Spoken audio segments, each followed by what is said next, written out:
So ayun, sa wakas natapos din ang ating solar water pump. Na-repair natin kasi nasira.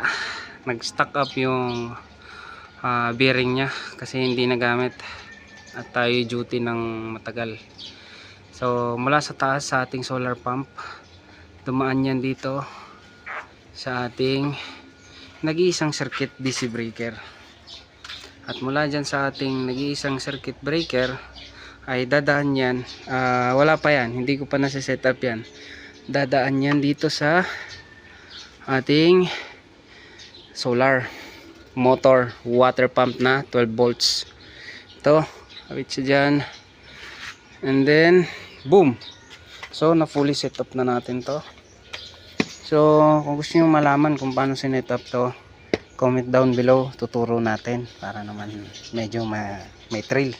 So dito punta doon, yan, set up na natin, buo na. Okay, then try na natin ngayon. Yun, naririnig nyo ba? So pagkarinig nyo na umaandar na yan, dito yung fan, oh, para malaman nyo na umaandar talaga.